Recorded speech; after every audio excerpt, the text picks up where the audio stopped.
Welcome to Like and Subscribe Kitchen. I'm Josh. Today I'll show you how to make Nashville Hot Chicken. Do you have your pickles?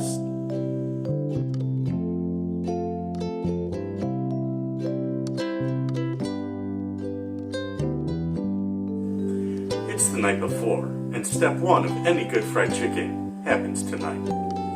An important step when working with poultry is keeping clean. I don't want that raw chicken to get on any surface that uncooked food is going to touch. Over here on my normal cutting board, I have bread, I have butter.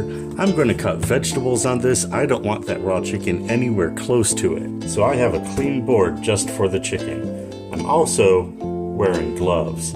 Even with gloves on, try to keep your knife glove dry, so that way the handle of the knife remains clean.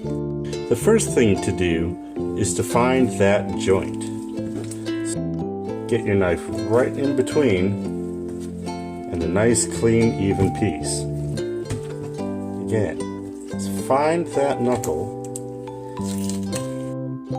straight down from that joint. Open it up. A little high that time. So you see that knuckle, you want to get your knife right in between that joint. So now I have 3 leg pieces and 3 thigh pieces. We're going to add the salt, but first I changed to clean gloves and we're going to put some pepper on. If you have the pre-ground stuff, it's about 1.5 teaspoons, but do yourself a favor and buy yourself a pepper mill. So on the back, now that this glove is dirty, I don't want to crack any more pepper. That glove is clean, so I can get to the salt. Now if this was a traditional southern fried chicken, I would put that into seasoned buttermilk overnight. But for a Nashville hot chicken, we want to keep it rather plain at this point, so I'm just going to let it dry brine in a plastic bag in the fridge overnight.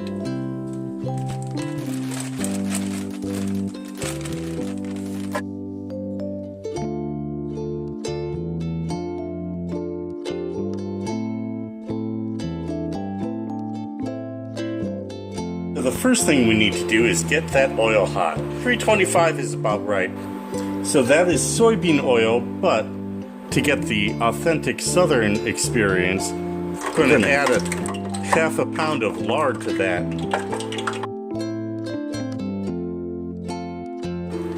While that lard is melting, I like to sift my flour so there are no big lumps of just flour in there. And then I will add salt straight to that. For the dip, we have a cup of whole milk, 2 eggs, and a tablespoon of Louisiana hot sauce. Then that just gets mixed.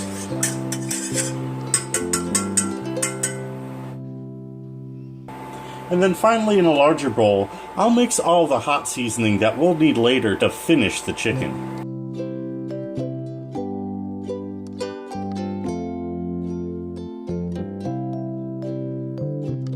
Now that will be ready for the hot oil later.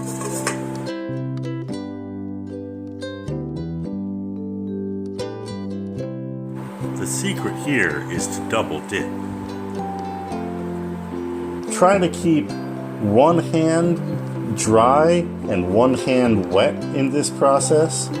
Otherwise, you're breading your own hands. With the thigh pieces, make sure you're getting that flour in under the skin.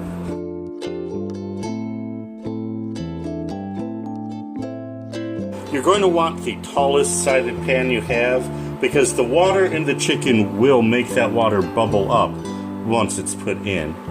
So very carefully drop in that chicken. Thighs are very thick, so it's going to take 15 to 17 minutes to cook that. Meanwhile, I'm going to go ahead and start dredging the rest of them.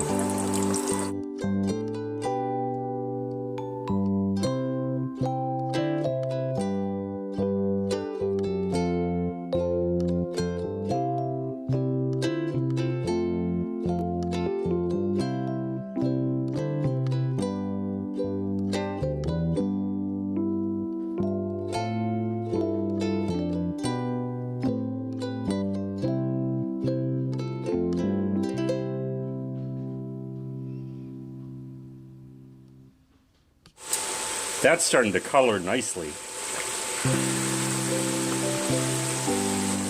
I don't want this thigh piece getting too dark, so I think I'm going to pull it out here.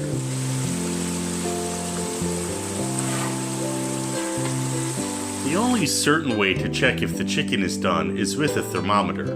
Try to find the thickest part by the bone. It needs to read at least 165 degrees. That needs more time in the oven. Now, so it is definitely ready to go. Actually, let's double check the second part just to make sure. Yep, 160, 183. The next step into this process is to take some of the oil you just used to cook with and turn that into the sauce. Just that in nice. It's a little too much to dump the chicken in there and coat it. And in an ideal world, I would have my pastry brush with me, but sadly, this is not an ideal world. And then you just take the oil and baste it on the chicken.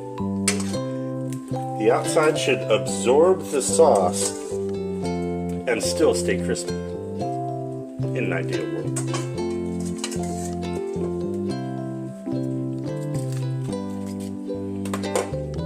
Still crunchy on top.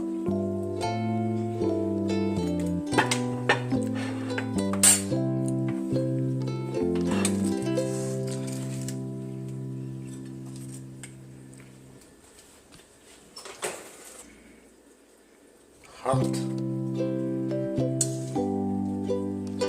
Now if you want it hotter, there are plenty of ways to get it there, but this is going to be plenty hot for me.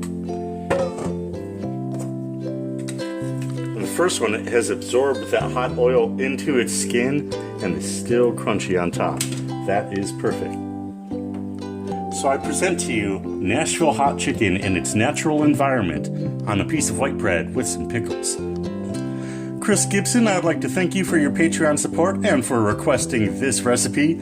I'm really going to enjoy eating that here in a second. Chris, now you need to make it, enjoy it, and send me the photos. Alright, so Nashville Hot Chicken, let's see how this turned out.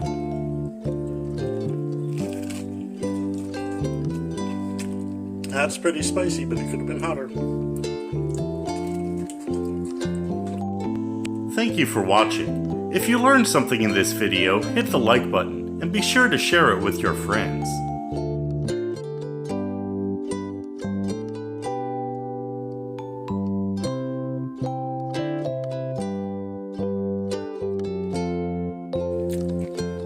It's like building up heat.